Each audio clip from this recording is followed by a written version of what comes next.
민주당 김병기 원내대표가 자신을 둘러싼 각종 비위 의혹을 사과하며 원내대표직에서 전격 사퇴했습니다. 네, 민주당은 내년 1월에 보궐선거를 진행하기로 했는데 국민의힘은 의원직까지 사퇴하고 수사를 받아야 한다고 지적했습니다.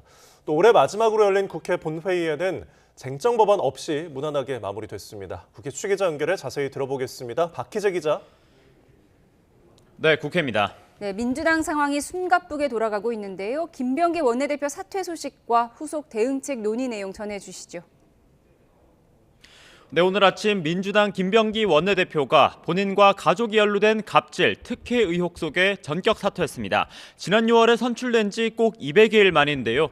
김 원내대표는 국민 눈높이에 맞지 않는 처신을 사과하며 이재명 정부 성공을 뒷받침해야 하는 여당 원내대표로서 책무를 흐리게 해선 안 된다고 사퇴 이유를 설명했습니다. 직접 들어보겠습니다.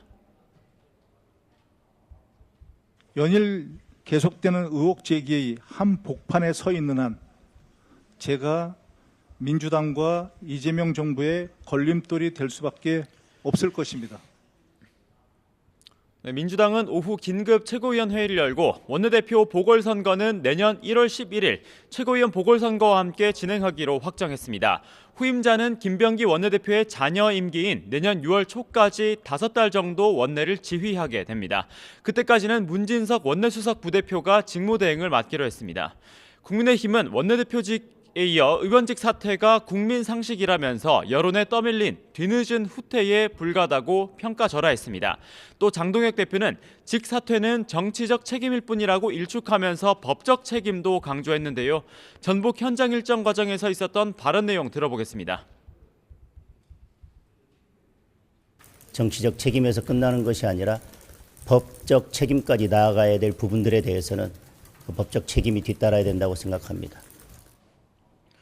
이와 함께 민주당 긴급 최고위원회의에서는 또 지난 2022년 지방선거 공천 당시 김경 서울시의원에게 1억 원을 받았다는 의혹을 받는 민주당 강선우 의원에 대한 조치도 논의됐습니다. 정청래 대표는 강 의원에 대해 윤리감찰단에 진상조사를 지시했다고 밝혔습니다. 김경 시의원도 조사 과정에 포함될 예정이지만 관련 내용을 알고 있었던 김병기 원내대표는 윤리감찰을 지시하지 않은 것으로 파악됐습니다. 국민의힘은 추악한 뒷거래다, 해산돼야 할 부패정당이라 날 세워서 비판한 뒤 분명한 해명과 규명 과정이 필요하다고 직격했습니다. 네, 오늘 올해 마지막 본회의도 열렸는데 어떤 내용이 다뤄졌습니까? 네, 오후 2시에 시작한 본회의에선 어제 인사청문회를 마친 김호철 감사원장에 대한 인사청문 동의안과 일부 비쟁점 법안들이 표결 처리됐습니다. 국가교육위원회 위원 2명에 대한 추천안과 산불 피해 지원 대책 특위활동 기간 연장건도 통과됐습니다. 하지만 국민의힘과 개혁신당이 오늘 처리를 목표로 선제적으로 추진해온 통일교 특검 법안은 여야 협상이 지지부진하면서 결국 처리가 불발됐습니다. 올해 국회는 쟁점 법안을 두고 반쪽짜리 본회의, 밤샘 필리버스터 등 파행과 갈등이 유독 많았는데요. 우원식 국회의장은 2025년 본회의 마지막 날만큼은 훈훈한 모습으로 국민에게 인사하자면서 의원들과 함께 기립해 새해 복 많이 받으라는 인사도 건넸습니다. 당시 현장 들어보겠습니다.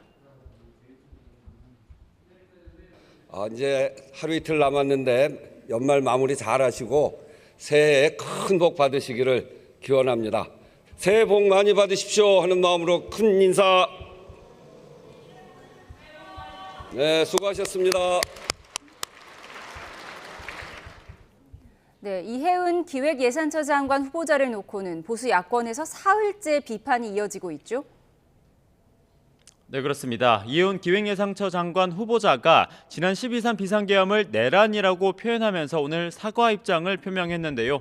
국민의힘은 공산당식 자아 비판이라고 일축했습니다. 장동혁 대표는 이 후보자가 과거 윤석열 전 대통령 탄핵을 반대하고 계엄을 옹호한 사실을 놓고 날선 반응을 보였습니다. 다만 국민의힘 내부엔 자성의 목소리도 잇따르고 있습니다. 김도읍 정책위의장은 아침 원내대책회의에서 비상계엄 선포로 국민의 혼란을 준 점에 사과한다는 입장을, 또 일찌감치 계엄의 사과 입장을 밝혔던 소장파 대안과 책임은 당내 중도 보수 인사가 현 정부에 합류하는 상황을 두고 스스로 반성할 지점이 있다고도 말했습니다.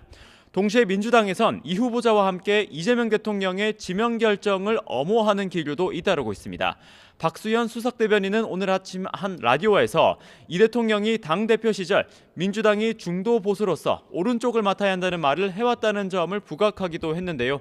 다만 당내 강성 지지층과 함께 조국 혁신당 일각과 진보당에선 이 후보자의 과거 발언과 행보 등을 놓고 거듭 지명 철회를 요구하고 있는 상황이라 법여권 내부 불협화음도 잇따르고 있습니다.